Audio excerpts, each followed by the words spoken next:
Boker Tov, good morning. We continue with the 3-minute Daily Dose of Torah. We yesterday mentioned the fact that Adar is infused with Mazal. It's a good Mazal Dika time.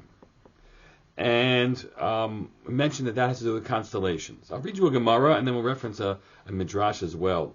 This is the Gemara in Masachet Megillah, Daf Yud Gimel, page 13 of Megillah. Tana. Kevan shenafal por b'chodesh Adar.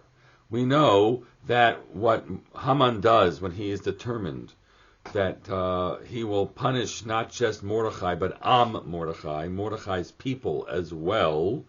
He engages in a lottery, something which will it seems random, but clearly in most societies where this happened, it wasn't about randomness. It was looking for the propitious time to do something. So, Kevan shenafal por b'chodesh Adar, when it landed on the month of Adar, Samach simcha gedola, Haman was quite happy, very, very happy. Amar, he said, now this is all, you always wonder how much they infuse into things, what did he know anything about Moshe, but this is what he said. Nafali por beyerach shemet bo Moshe. This is excellent. My the lottery or whatever it exactly was has fallen on the month that Moshe died. That means it's a terrible, dark, sad month because it's Moshe's death. V'lo haya yodea, but he wasn't aware of the fact shebeshivas ba'adar meit. That's true. Moshe dies on the 7th of Adar, a few days hence.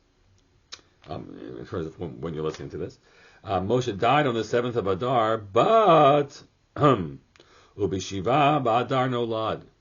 Moshe was also born on this day, and so if you somehow or another there's something about a date of death as being a dark and bad Mazel Dika time for the Jewish people, you should know it's also the day of Moshe's birth, which would be a wonderful and glorious time for the Jewish people.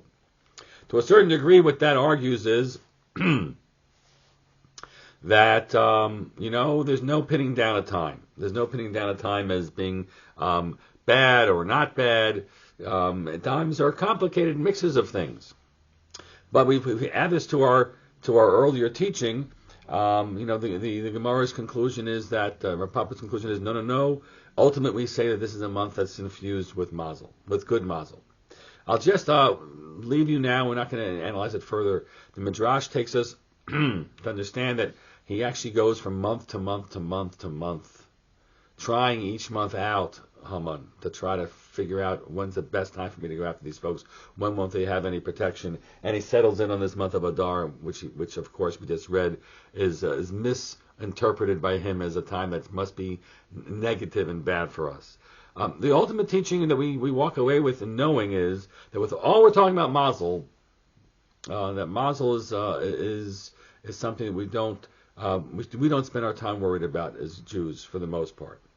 And I'll leave it for you to consider. Maybe we'll find some other time to talk about issues of Mazel and what you think about it, what your family might have taught you about it, and what you teach yourself about it. It's worth further conversation, to say the least. Wishing you all a joyous and Mazel Dika time. Have a great day.